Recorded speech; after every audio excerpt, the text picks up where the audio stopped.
There's a strange thing about art that makes people addicted. It's relatability, but it's not the artist's deep secrets or their raw authenticity that makes it relatable. It's that the art made you feel understood without the artist even knowing you personally. The artists who create this kind of work are not trying to be relatable in the way you think about it. They're doing something much more subtle and honestly much more powerful. They're creating mirrors. Most artists think being relatable means being personal, but they're missing something fundamental. Something about the difference between being seen and being understood. You try to pour yourself into the work thinking, if people know my struggle, they'll connect. But what happens is the opposite. Your art becomes a therapy session instead of a mirror. You start performing for the critic in your head. Your art stops being art and becomes a form of damage control. You're so busy managing what people might think that you forget what you feel. You think, people won't understand this unless I tell them exactly what I was going through when I made it. But then your art is only about managing your audience's perceptions, not about creating an emotional experience that actually resonates. What happens is you end up sharing your therapy session instead of building a genuine connection. And I used to do this all the time, especially when I designed for creators on Instagram. I used to pour my entire psychological state into every post, thinking vulnerability meant transparency. But I was really just asking strangers to bear the weight of my need to be understood. And that kind of desperate oversharing destroys the very connection you're trying to create. I was asking them to be my therapist instead of just appreciating the work, never realizing that people enjoy art that reflects their own identity and memories, not someone else's. People don't want to carry your own individual truth. They want to discover their own through your experience. Your personal stories won't make people relate to you. They only connect when the story reminds them of themselves. Seeing someone is different from understanding them. It's not about how many people see your personal story. It's about how many people can see their own reflection in your art. But there's something else going on here. Something I didn't see until I stopped trying so hard to be understood.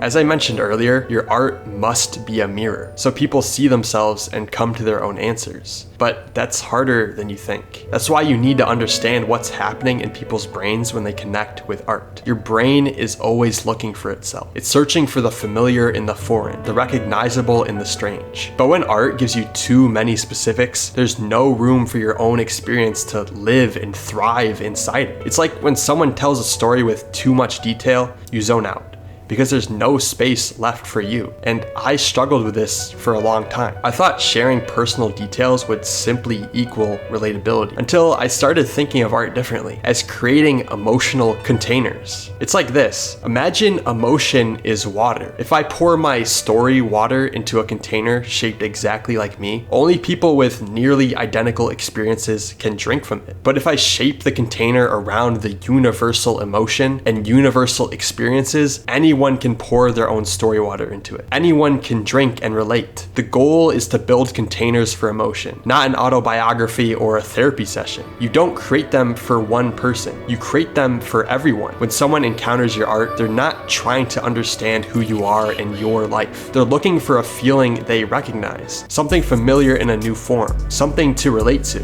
I realized this while reading about what Stan Lee did with Spider-Man. Spider-Man's mask wasn't meant to hide Peter Parker. It was a mirror. There were no visible facial features, no clues about who he was, no clues about his identity. The mask erased his identity so anyone could project themselves into him. Kids who were scared, insecure, bullied, or just different. All of them could be Spider-Man. And that's why so many kids loved him. Once I saw that, everything clicked. Now when I create something, I ask myself, what's the universal feeling here? How can I create a container for it without overfilling it with my personal details? That's how I make my art universal without overwhelming people. But here's the thing.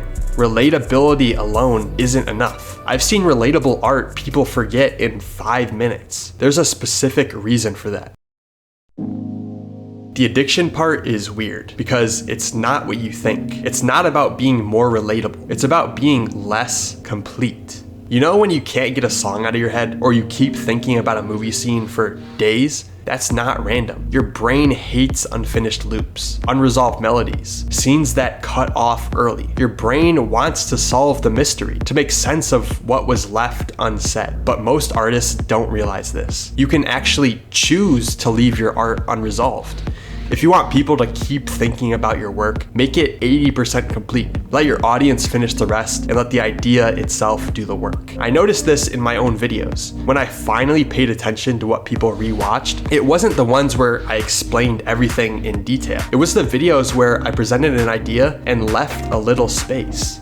You give them the feeling, but not the meaning. You paint the emotion, but let them write their own story in the margins. You give people enough to recognize themselves in it, but you don't tell them what it all means at first. You let them come back and discover the answers. If you were so straightforward, they would never taste that cocktail of emotion for themselves. It's just unsatisfying. But the hardest part is finding this balance between clarity and mystery. Too much clarity, there's no tension. Too much mystery, people get confused and check out. The emotion in your art needs to be clear, but still, leave the meaning open. Everyone should feel what you're conveying, but they should also be moved to interpret it in their own way. It's like the difference between saying, this is what this means, and this is what this feels like. One closes the door. The other invites people in to explore and to relate.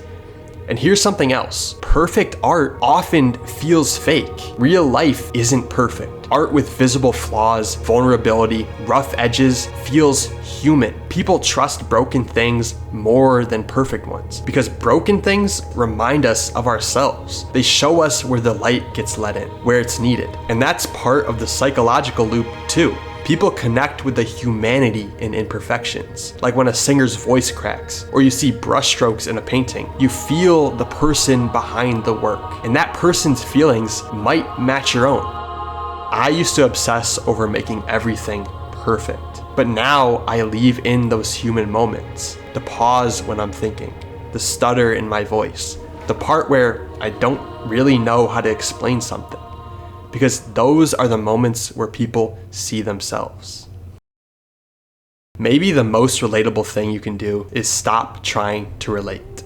Maybe the deepest connection happens when you just get out of the way and let people connect with themselves through your work. Focus on creating emotional containers rather than oversharing personal stories or feelings.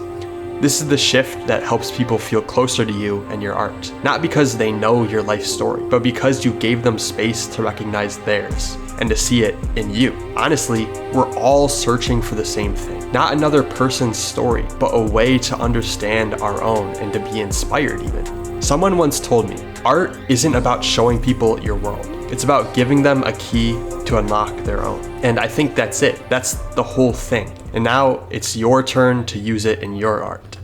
Tell me pretty lies, look me in the face.